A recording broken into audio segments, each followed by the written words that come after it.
জুলাই আন্দোলনে মারণাস্ত্র ব্যবহার, শেখ হাসিনার নির্দেশের ফোন আলাপ ভেরিফিকেশন মামলার স্বচ্ছতা বাড়াবে। এটি ডকুমেন্ট আকারে উপস্থাপন করা হবে ট্রাইব্যুনালে। এই তথ্য জানিয়েছেন ট্রাইব্যুনালের প্রসিকিউটর গাজী MH তামিম। তিনি দাবি করেন, প্রসিকিউশনের তদন্ত যে সঠিকভাবে হয়েছে, বিবিসির প্রতিবেদন তারই প্রমাণ। এসি কেনার কথা ভাবছেন? ভিসা দিচ্ছে যে কোনো এসিতে 15% নিশ্চিত ছাড়। এছাড়াও থাকছে মানি ব্যাক গ্যারান্টি নিশ্চয়তা। ফাঁস হওয়া এই অডিওতে শেখ হাসিনাকে বলতে শোনা যায়, সবাইকে নির্দেশনা দেয়া হয়েছে লেথাল ওয়েপন ব্যবহার করতে, যেখানে তাদের পাবে গুলি করবে।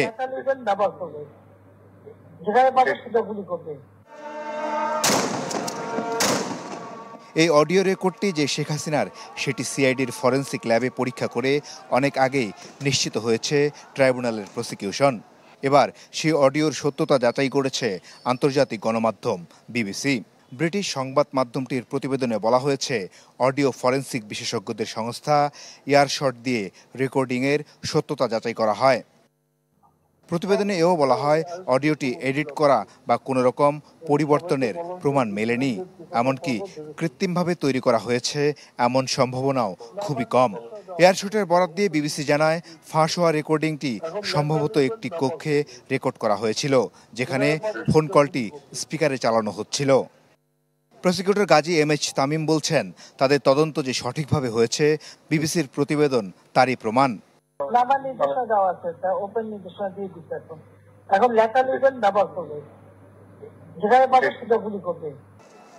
তিনি আরো বলেন, এরই মধ্যে জুলাই আগস্টের গণহত্যার বিচার দৃশ্যমান হয়েছে। বিচার এমনভাবে করা হবে যার গ্রহণযোগ্যতা মিলবে আন্তর্জাতিক মহলে। ড্রোন ব্যবহার করে এই প্রোটেস্টারদেরকে অবস্থান লোকেট করে তাদেরকে নিরূপণের চেষ্টা করেছেন। হেলিকপ্টার থেকে গুলি করার নির্দেশ প্রদান করেছেন। শুধু তাই নয়, KPI যেগুলো আছে, কি পয়েন্ট ইনস্টলেশন, দেশের এই সকল স্থাপনাগুলো ধ্বংসের নির্দেশ তিনি দিয়েছিলেন তার দলকে, যেন এই দায় ছাত্রদের উপরে দেওয়া যায়। টেলিফোন কনভারসেশনের এই অডিও রেকর্ড তদন্ত সংস্থার হাতে এসেছে।